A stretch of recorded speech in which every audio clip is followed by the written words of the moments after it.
I actually, a couple of months ago, I met him by accident in an Indian restaurant, and we sat and talked. Um, he did me a lot of, he did many terrible things. To me personally, I'm not talking about his broader career, where he did many horrible things. Uh, in particular, he said publicly my late mother was a Nazi collaborator, which was probably as low as a human being can get, I think, in terms of uh, verbal crimes. As a verbal crime, that's as criminal as you can get.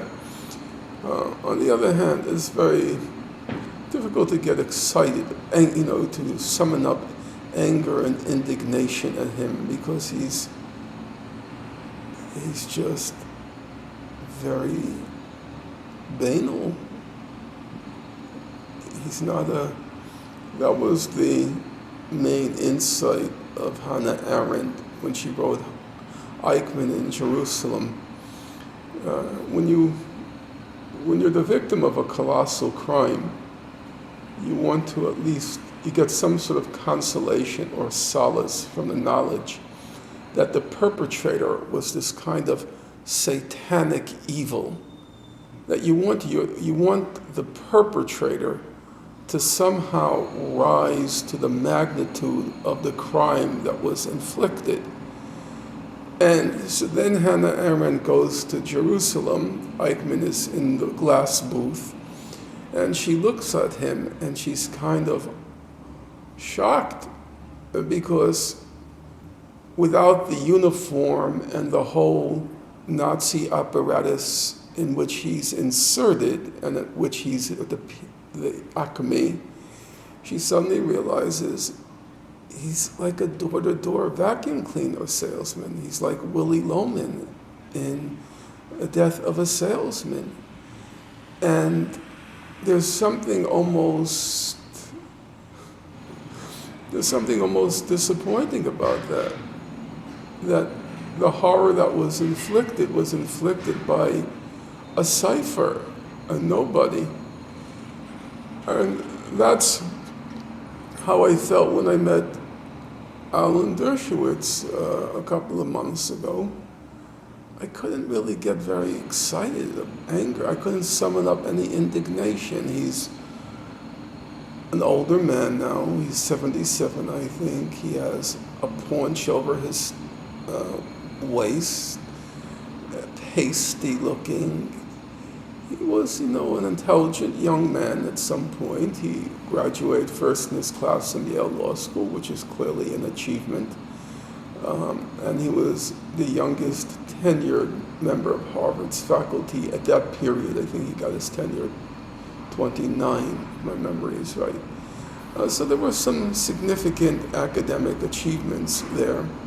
But I've met very smart people in my day. I was for a significant period a close friend of Professor Chomsky and his wife, a family friend. So I know the creme de la creme. So even though Dershowitz had some significant achievements, it's still, as you can imagine, a chasm separating him from Professor Chomsky. It's more than a chasm, it's several chasms. So when I met him, it was very anticlimactic. I remember in 1979, my late mother, she was a witness for a trial of concentration camp guards from Majdanek concentration camp, where she was imprisoned. And the guards were sitting at the front of the courtroom. They were in the defense, in the defense side of the courtroom, in the front table. And this was the first time my mother had seen the guards, obviously, since the war. So 1945, 75, about 35 years.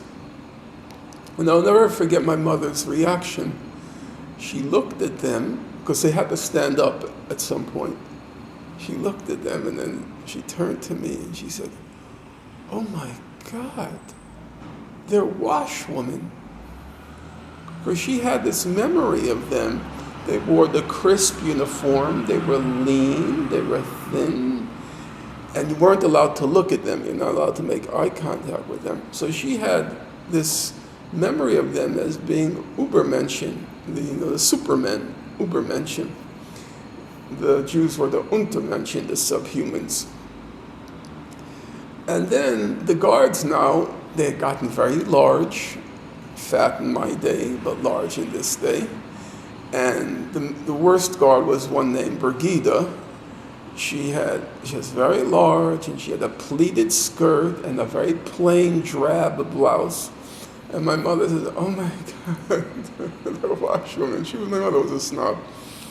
And it was the same thing with Hannah Arendt. "Oh my God, he's a door-to-door salesman." And that was my reaction when I saw Dershowitz. I just couldn't even get angry. There was nothing there. So we had a conversation, or it was more a monologue by me. I told him what I thought, didn't raise my voice, didn't even get passionate, just was very objective, matter of fact about it. And I was surprised. He possessed more self-awareness than I expected.